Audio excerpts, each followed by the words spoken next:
Thanks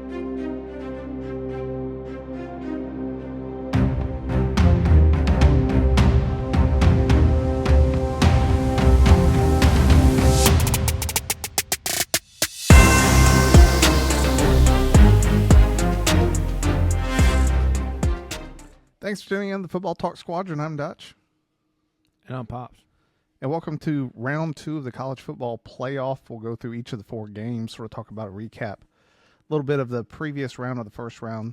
Some surprises there. Wasn't expecting Bama to come out with a win from Norman, but they, especially after being down 17-0, almost went to bed. But stuck with it and got to watch them come back and get the victory. And then we'll go through the other games. But taking a look, the games kick off on the 31st of December and then go into the 1st on the 31st. We get Miami and Ohio State as the only playoff game that occurs that evening. And then the next 3, Bama, Indiana in the Rose Bowl, Oregon, Texas Tech in the Orange Bowl, and then Ole Miss, Georgia in the Sugar Bowl. Which just started right off with Miami, Ohio State. Miami came off.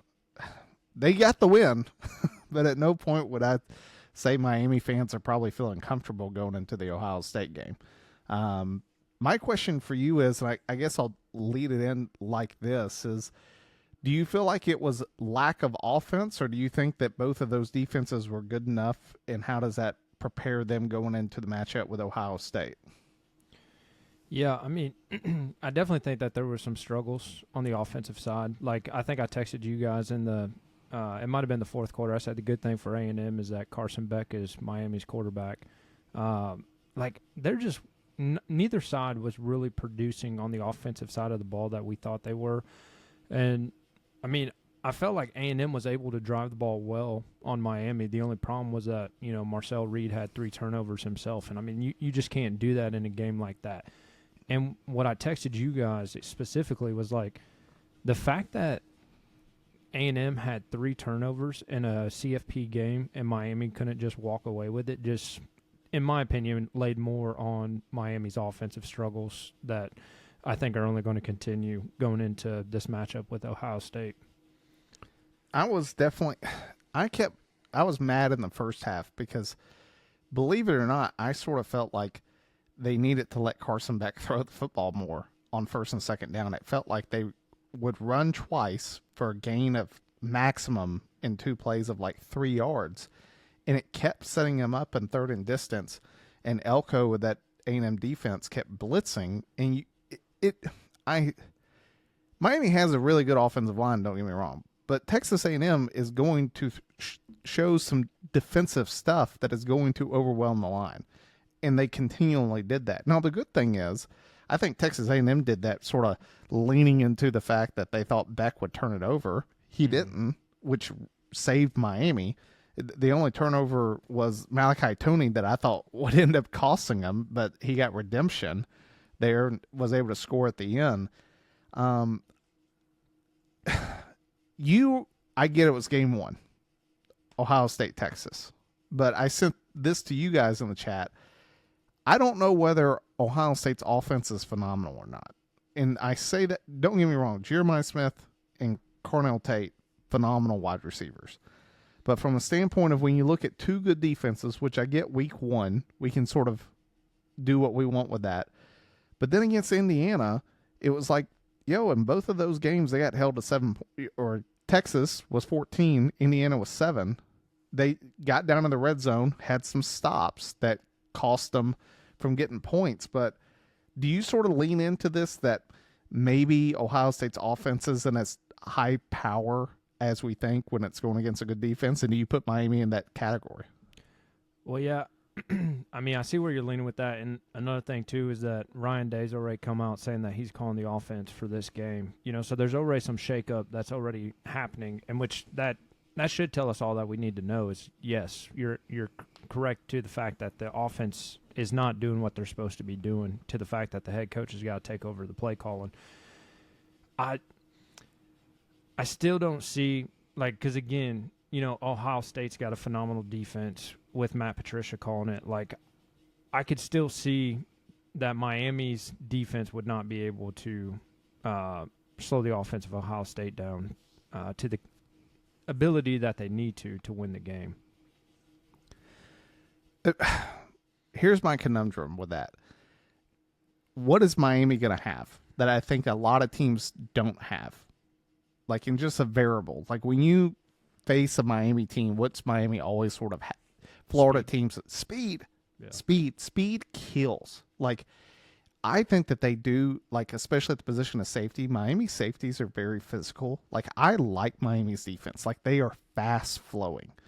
That's great, especially when you think about secondary. Like you got to keep up with Cornell Tate and Jeremiah Smith. And then when you have two defensive ends that are able to get pressure, and one of the things I sent you guys on the text is like Reed did a good job in the first half of getting out of that pressure. And I'm not saying that Sayan can't scramble, but his speed is not Reed's speed.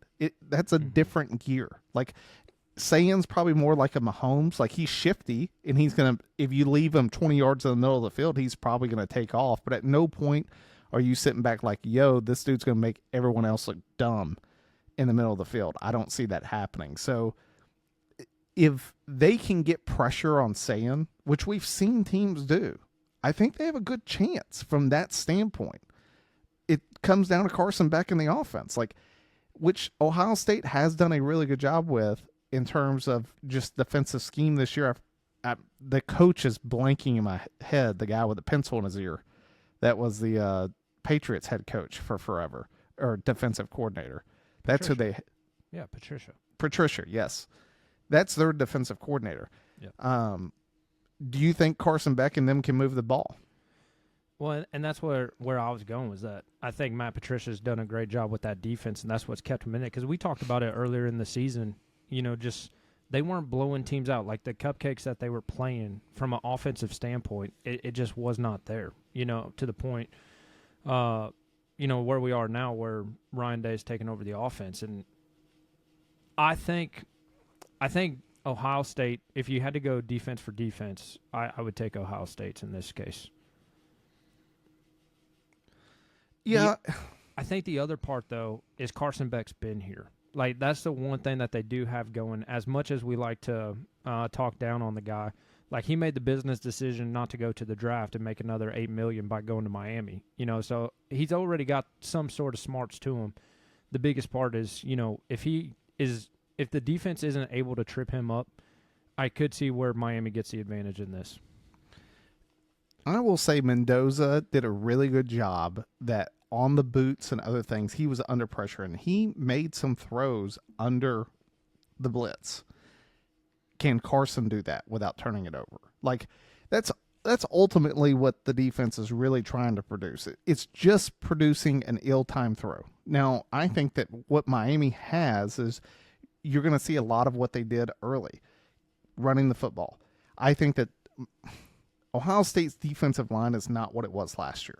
Like, they had a really solid defensive front. They still have a really good defensive front. Can they run on them? Like, Miami, that number 4 is a big dude. Like, that he reminds me, we're going to talk about him later with Daniel Hill from Alabama, the number 4 guy that they brought in. Like, a bigger body back presents its own problems because you're not bringing them down one dude. Like, most linebackers are not built to fill the hole like they were when we were playing in college, not especially before that point. So I just sort of look at it.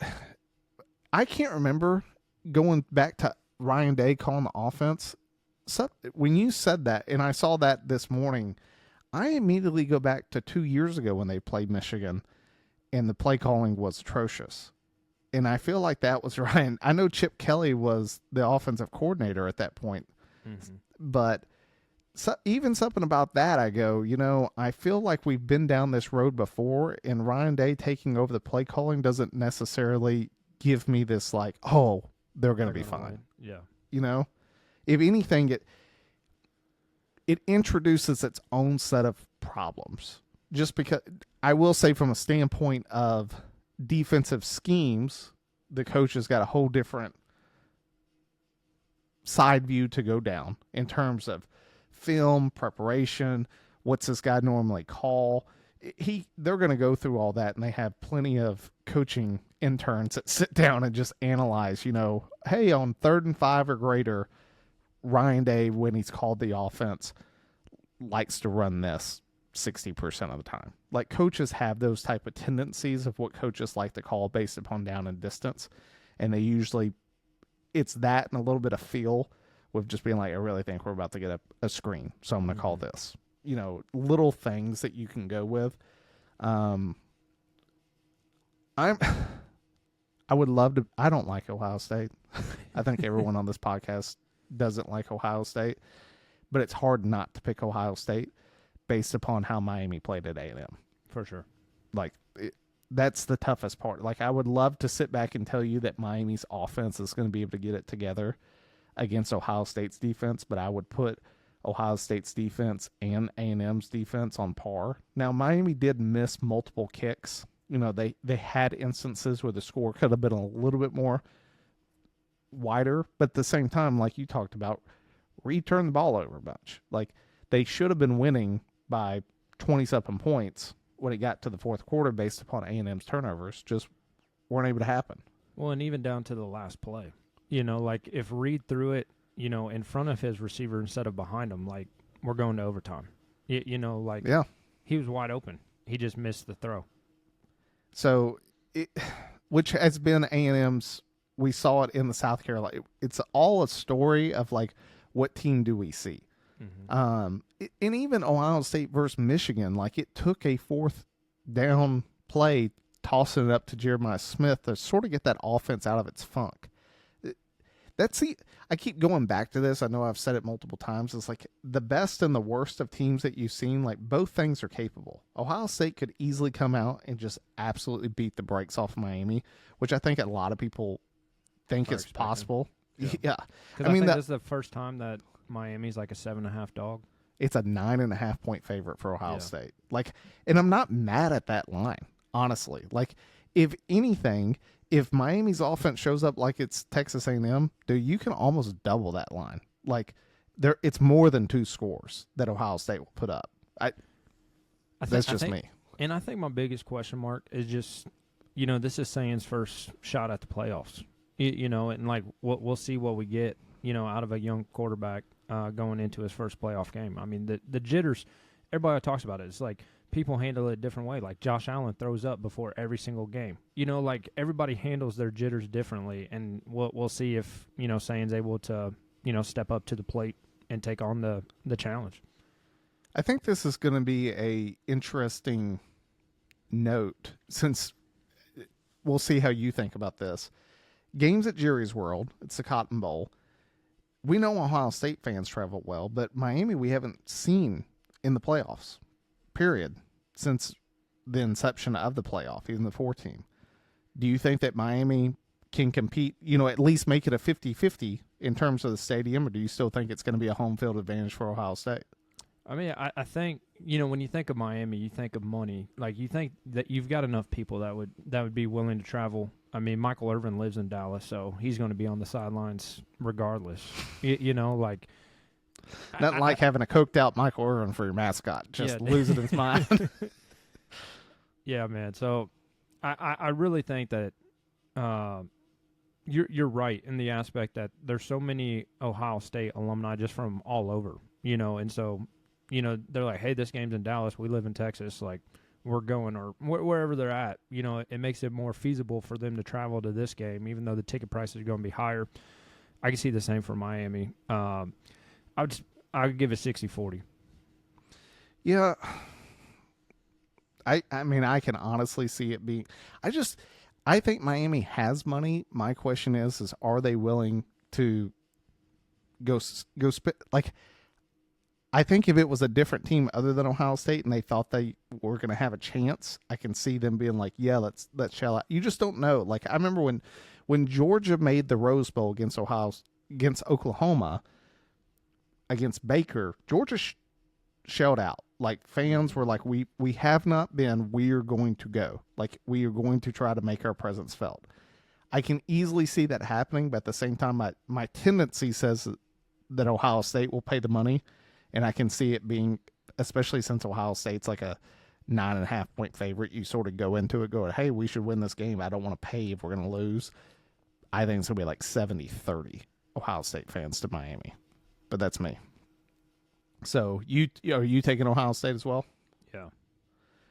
All right. Well, we both got Ohio State. I'm sure Maul does as well.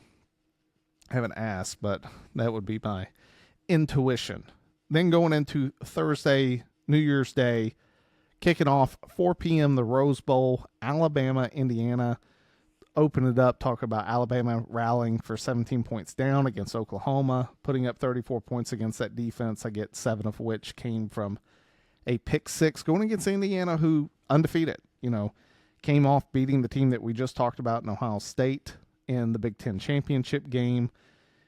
There's a lot of history for Indiana in this in terms of it's just a history of firsts. Their first Rose Bowl, their first playoff, their first ability to compete for a national championship. I'll ask, my lead into this game is, does playing Alabama hurt? Is there still that man, I would have rather played Oklahoma. I didn't want to play Alabama. Or do you think that's gone with does that play any factor in this game, or do you think Cignetti will have those guys not in that mindset? Yeah, I mean, I see where you're going with that. And that was honestly going to be my lead-in. If you were going to ask me which way I was going to lean, I was like, well, Saban's not on the sideline anymore. That was where my mind initially went. Honestly, with all the struggles that DeBoer had last season, with Jalen, coming into this season, ups and downs, losing how they did to Florida State, Oklahoma once, but still beating Georgia.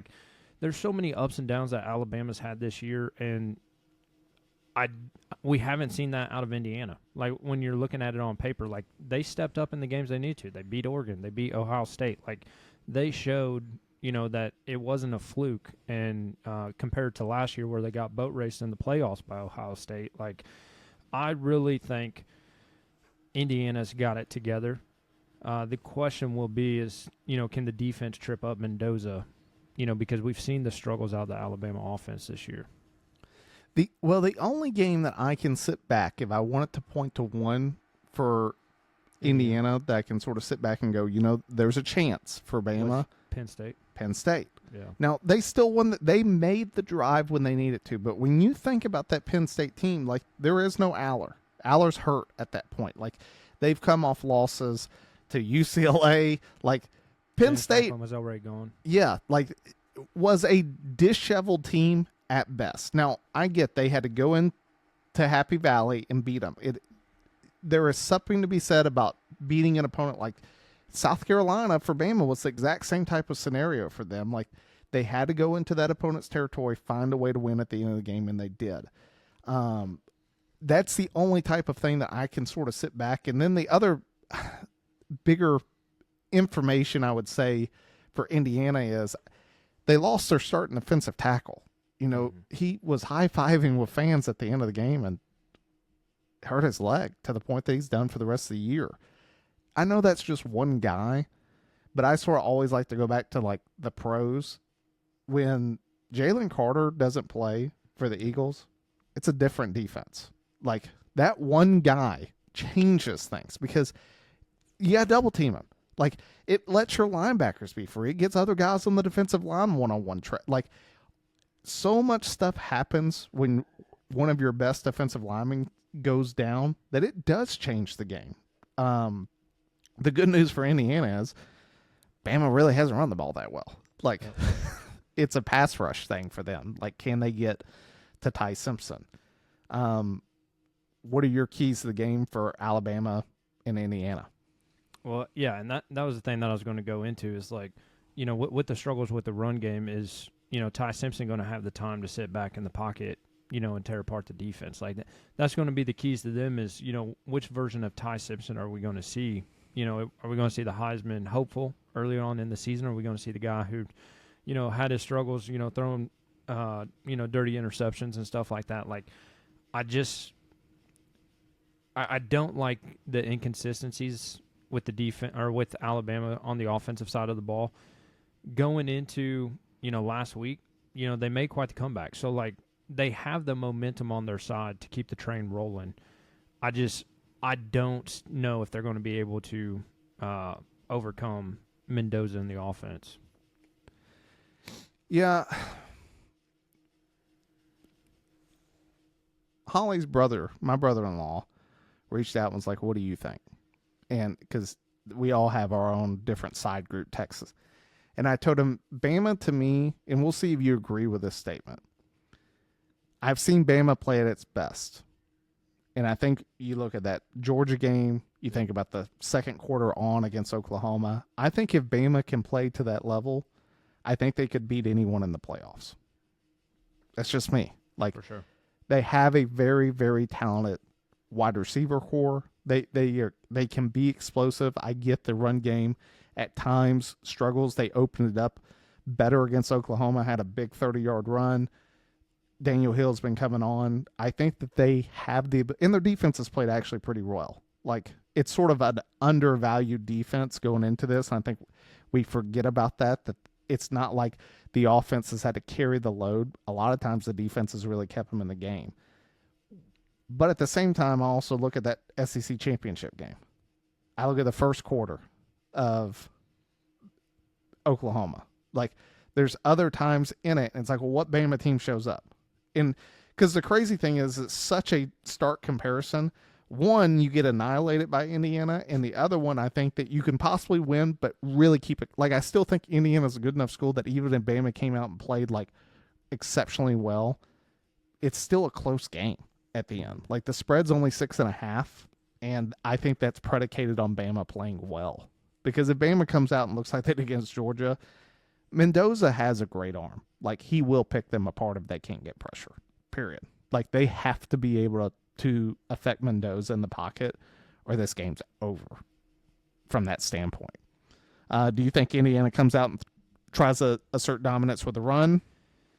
What would be your game plan if you were Signet? How do you think Signetti's going to try to play this? Yeah, man. I mean, obviously you start with the run, and that's going to be I mean, it's just like any game plan. It's like, if I can't run, then I got to lean on the pass, and that the good news is you got the Heisman winner sitting in your pocket, but also at the same time, like, that just puts all the burden on him. So you've got to start with the run, and you've got to open up the lanes. Otherwise, you're going to hurt yourself down the game when, clock's not running because you got to pass, but the guy dropped it. Like, time then goes to the defensive side. Like, if I was Signetti, yeah, you got to start with the run game right out the gates. That's what we'll find out. So, all-important question, who comes out? I'm giving it to Indiana. My heart wants to go Alabama. Like, I want to see Alabama win. Like, certainly. That's your team. What fan won it?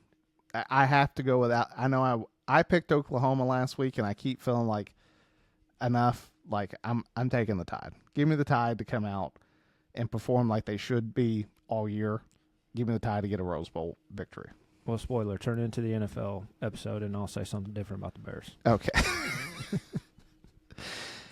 All right, next game, Orange Bowl, Oregon, Texas Tech. I'll let you lead into this if you want. Yeah. Thoughts? The fact that JMU was able to cover last week, like, somebody needs to investigate this ASAP. Like, I don't understand. You're up by so much, and then you just let them walk back in, and tell me it's not scripted without it being scripted. But that's a story for another day. The fact that they allowed them to put up, 34 late, like, I'm sorry, you can't do that against Tech. Like, Tech's offense, when they're catching the ball, that was the one thing I told you guys, because if you go back to the BYU game in the season before the Big 12 championship, they should have been up by a lot more. Their receivers were dropping passes they shouldn't be dropping. Like, Morton was putting it on the money, and guys just weren't making the catches. And, they had to settle for field goals. Obviously, they walked away with the game. But initially, like, that's concerned. So, like, if you have those early drives where, receivers are dropping the balls, that leaves Oregon in the game because you're not getting the points that you wanted, and stuff like that. The caveat is that defense for Texas Tech, is unreal. And I don't think going against a James Madison respect, like, I've got a diatribe at the end talking about teams that probably should have been in that weren't James Madison, but that's a story for another day. Like, they're not playing JMU this week or in the next coming week, and unless Dan Lanning's defense can get to Morton, like, I see this being, a 10-point game just because Tech has been just rolling people this year. And honestly, that's the other side of the story, though, is like this is Tech's first big test.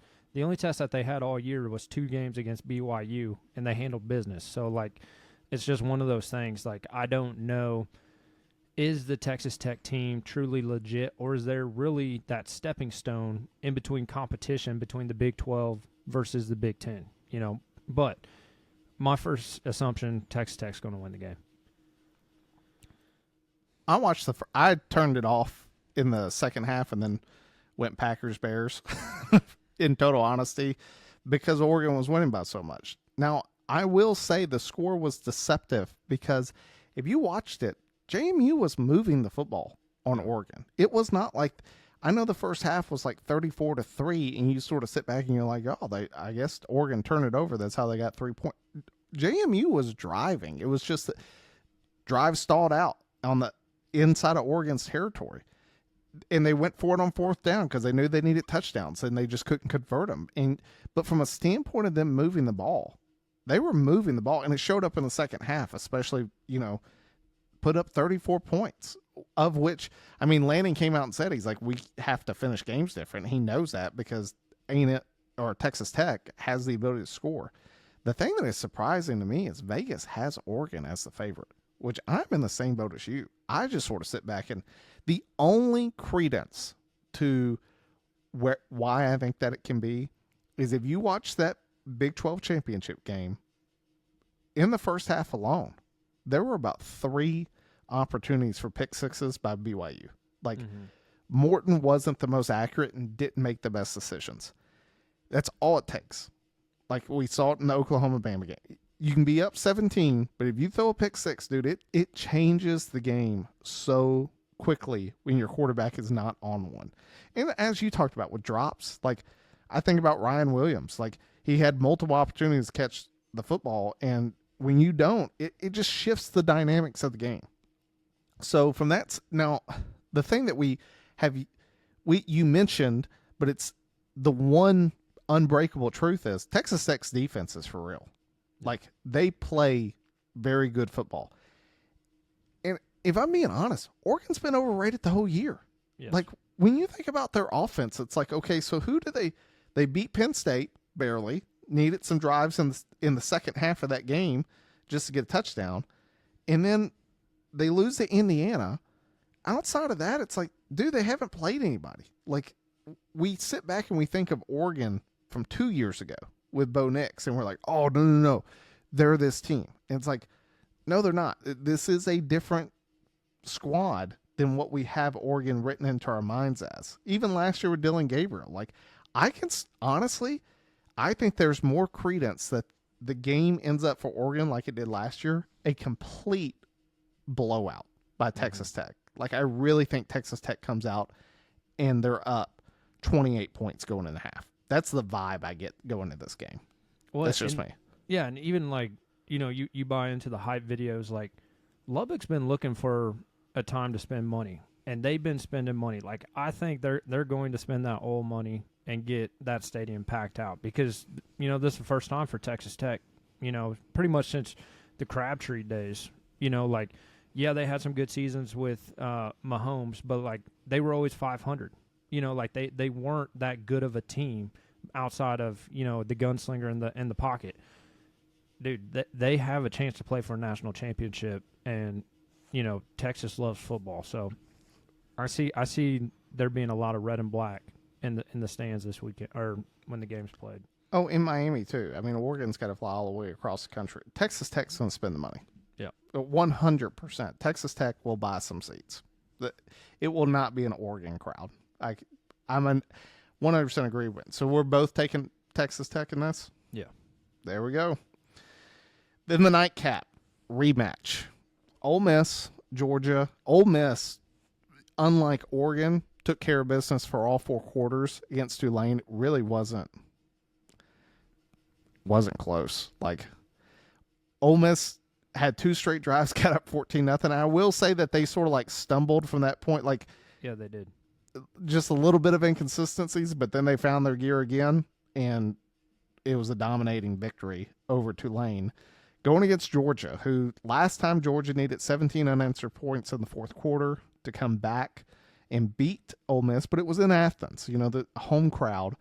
This game is in the Sugar Bowl, so in New Orleans, so both teams have an equal amount of opportunity to be there. I think crowd size, I'm honestly going to go about 50-50. If anything, I think Georgia spends a little bit more to go. That's gut feel. Georgia right now, 6.5-point favorites. What say you? The one thing for me right now, like looking at it, is, again, just the sideline discussion. Like there's been too much turmoil, and I get it. Like they came out last weekend and handled business against Tulane, but you're not playing Tulane, in this next game. And that's the thing for me is that Kirby Smart knows exactly, what the tendencies are going to be. I don't see Ole Miss being able to run up the score again last time. Again, it's not necessarily a peer-to-peer conflict, if we're talking military terms. Like, in my opinion, it's not the same as it was with Lane Kiffin versus Kirby Smart. Like that's how I'm looking at it. Now, yes, you can say they still got the offensive coordinator. They still got, their defense coordinator is now the head coach. I just don't see that experience coming together to be able to beat Georgia. I think the game goes one of two ways, and I'll explain how I think it can go one of two ways.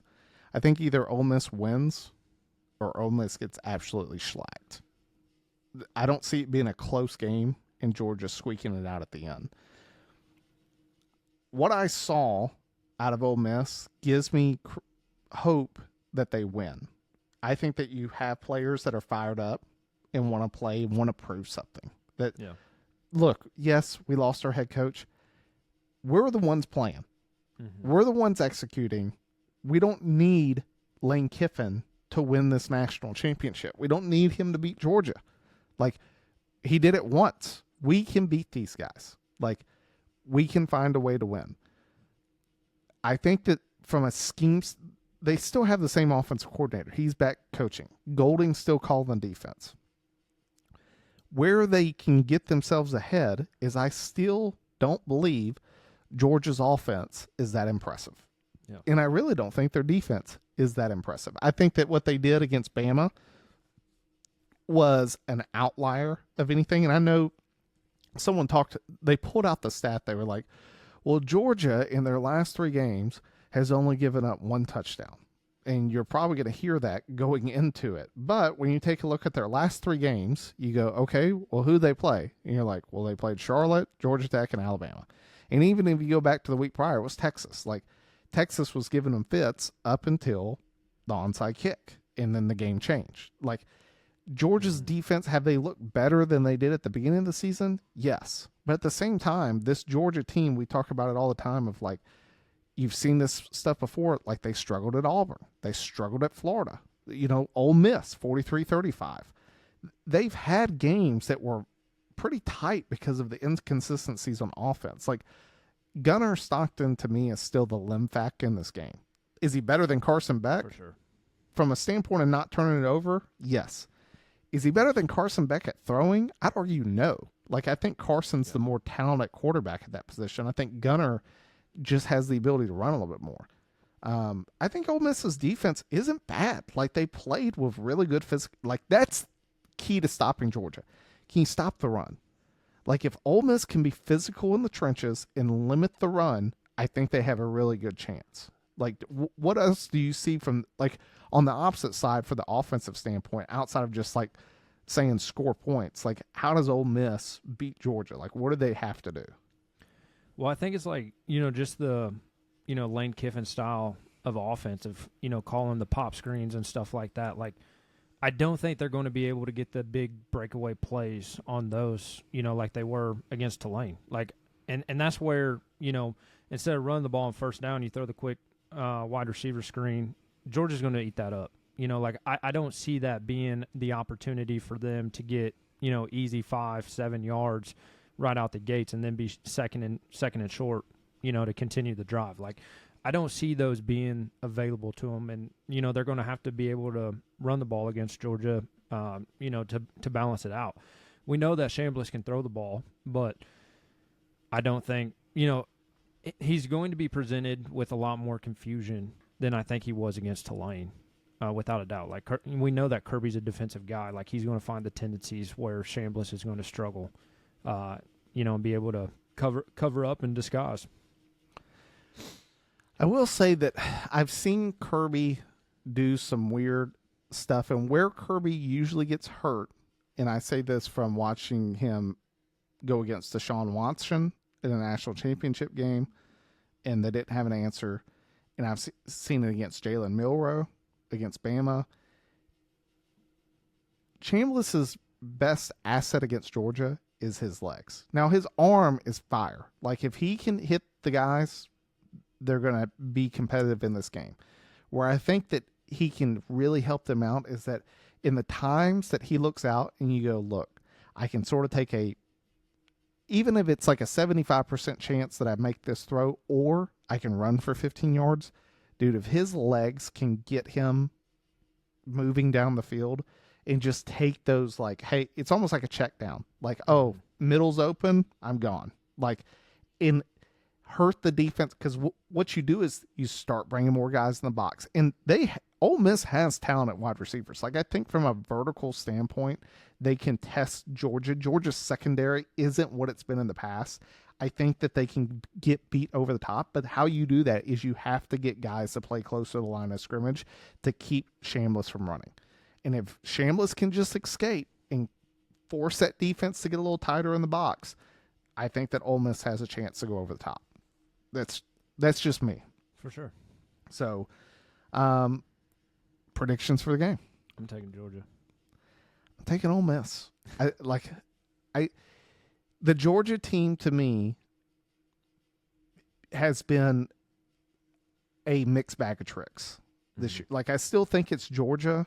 They're a tough team. It's sort of like Bama. Like, the name is still there, but from a standpoint of, is this the best Georgia team you've seen? You're like, dude, it's not even close. Like, this is a subpar Georgia team. Same with Alabama. Subpar Alabama team from what we've seen in the past. We've seen moments that you go, ooh, that looks really good.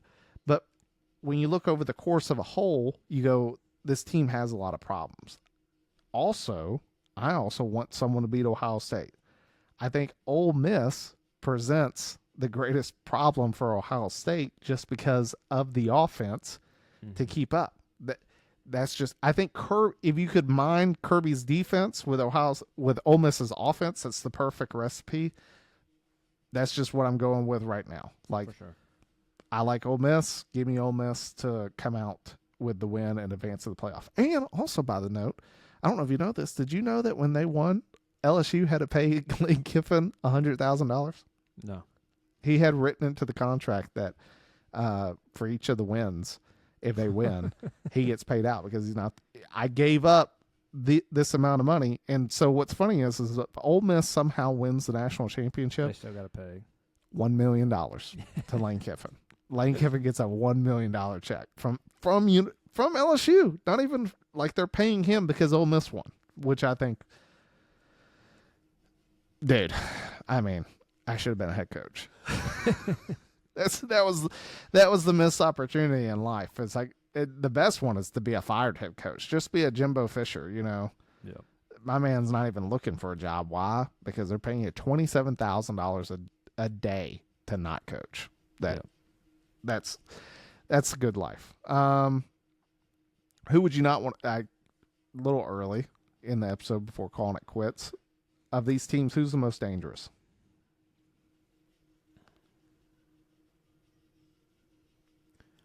If I didn't have my question marks around Texas Tech's offense, I think they definitely have the biggest. Like, they're the team I don't want to play. I mean, just looking at it on paper, I would say that Texas Tech would be the one team that I do not want to play. They have a band of guys.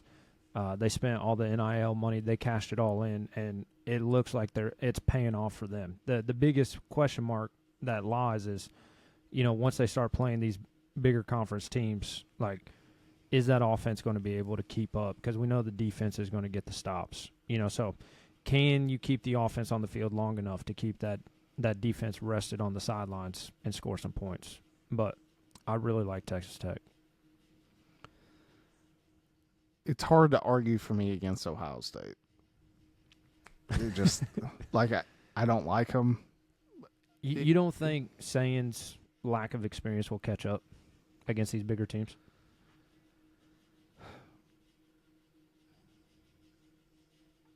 It's like, but when? Yeah. But when? Like, I don't think that the rematch against Indiana would work out in Indiana's favor. Like, Ohio State missed a kick to tie it up. Like, Ohio State was in that game. It wasn't like a full-fledged dominance by Indiana. It was just Ohio State missed out on some opportunities. I think that the worst case for Ohio State is, as you pointed out, Texas Tech. Like, I think Texas Tech has the ability, but in your questions for Julian saying is my same questions for Texas Tech. Like, can you rise to the occasion? Because this is the team that lost to Arizona State. Yeah. Like, I get that they didn't have Morton. They were on a different quarterback, but you still lost. Like, that is like such a complex equation just because it is a different quarterback. Like, I don't want to hold it over their head, but at the same time, like, hey, your defense that's supposed to be just locked down. Like, the other thing about Texas Tech that makes me worried, they have not won a game by less than 20 points. That sounds fantastic, but at some point you play this close game that it's like, and now guess what? There is no like Arizona State where you got lucky that loss didn't hurt you. You lose one now, you're done. Like, yep. I think about Texas A&M. Like, think about all the Texas A&M's first 11-win season, but you go 11-0, and then you lose to your arch rival. You don't make the SEC championship. You get a home playoff game that you lose to Miami, and you didn't even score a touchdown. And you're like, all that in the season for absolutely nothing. Yep. Absolutely nothing. Like, there is nothing good that Texas A&M fans are going to, like, remember about this season. Like, it ended awful. Like, the worst scenario for you guys. Like, for sure. Boom. You lost to Texas. It just sucks. I sort of look at that for Texas Tech. And that's so last year, and that's sort of the reason why I asked, like, who you don't want to play. It's last year. Arizona State. All the teams that had a first-round bye lost. Yeah. I don't know if you noticed. You picked them all to win. I had two upsets, and I go back to last year. Last year, all the home teams in the first round won. This year, two of the road teams won. And it's like, so are we going to see, we know that not all of them should lose, but I don't think it's going to go full-fledged the other direction where all of them win. Like, I think that someone's going to lose this weekend, and that's my next question to you. Who do you think has the highest probability of pulling the upset? I would say Ole Miss. That was my hardest pick, was the Ole Miss. Yeah. I would agree with you. I think they have the best. Ole Miss is playing the best right now, and I think they have anger. They have all, like, I think Kirby also sort of helps not being there from the standpoint of you don't really know which way they're going to go. Mm-hmm. Like, in terms of some decisions, like, it's still the same guy calling the plays, but it is a different head coach. Like, there is, like, some slight changes. And honestly, if I'm Ole Miss, dude, the bag of tricks is wide open. Yeah. Like, if I have a goal in life, it's to beat Georgia. Like, we are done with this conversation. We're getting another victory. Hell be who it be next, whether Miami or Ohio State, but we're not losing to these guys.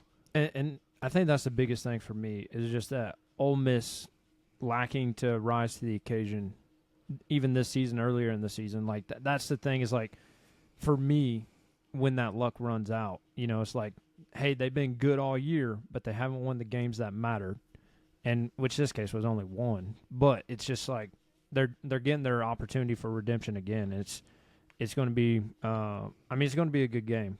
But until they can rise to that occasion, I'm not ready. I'm not sold yet. I get it. Well, that wraps up round 2 of the college football playoff. You got anything else? Yeah, man. You're telling me that, and I know that we don't like to talk about them, but you're telling me that Notre Dame couldn't beat Oregon? Well, after watching that game? Could they have beat them? Yeah. So I have zero sympathy for Notre Dame. Zero. Well, yeah, I agree, but like, look, watching that game, you're just like, Notre Dame could have beat these guys. You know, like, or enter a Vandy, enter a Texas. Like, I think we could have had, and I get it. It's the way that it's written up. Like, it's going to go to 16 teams, and then we're going to complain about 17 through 20. You know, but it's still like that thing where it's like, we could have had better competition. Notre Dame, and the reason I say I have no sympathy, Notre Dame did it to themselves.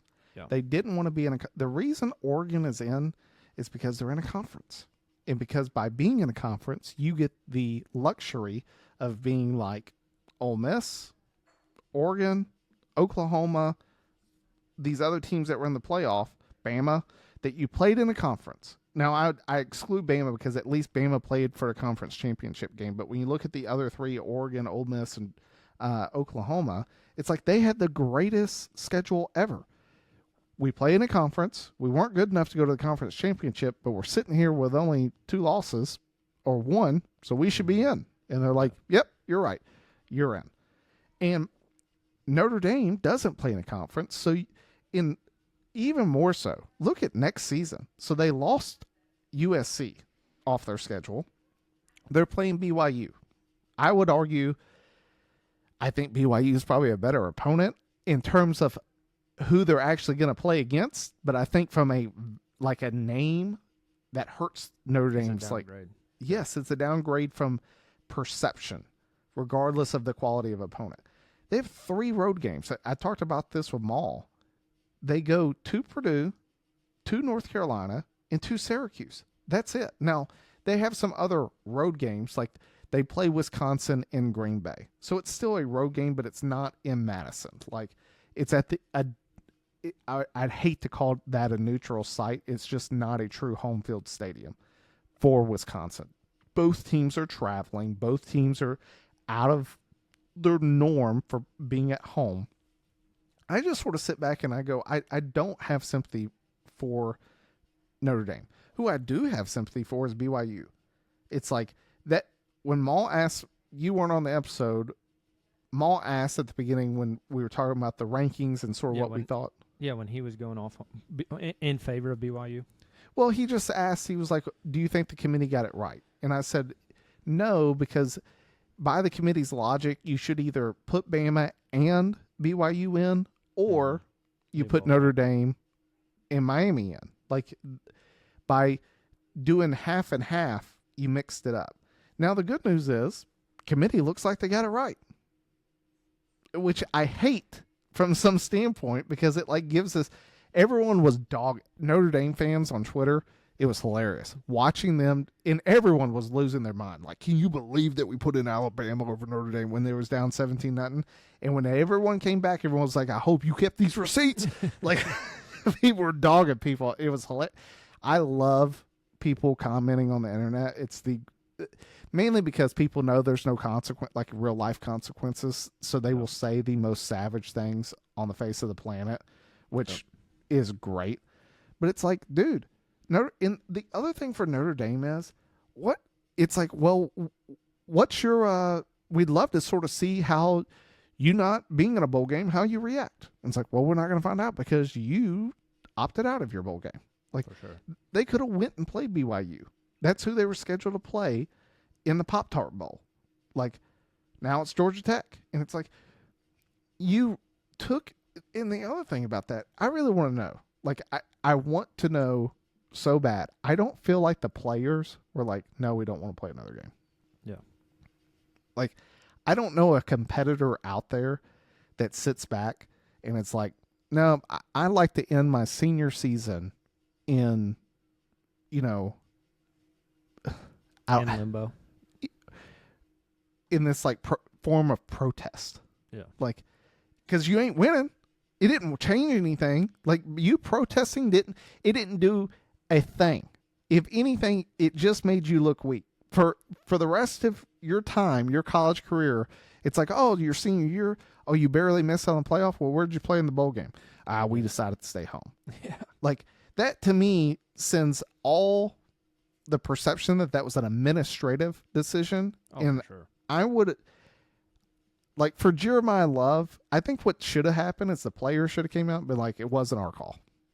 Like, we wanted to play in a game. We'd love to go, sort of like when Georgia played Florida State and just absolutely dogged. Now, Florida State, they got left out of the playoffs. All their players were just like, we ain't playing. And then they got dog walked, just blasted in that game. Notre Dame had the opportunity to come out and beat the ever-living brakes off of BYU. Like, put up 60 points and make a statement that says, don't ever leave us out again. But they didn't. They didn't. And we talk about these, like, biases from a preseason. Do you think that carries over, them not playing in a bowl game? No, because they'll just wipe it clean because it's Notre Dame.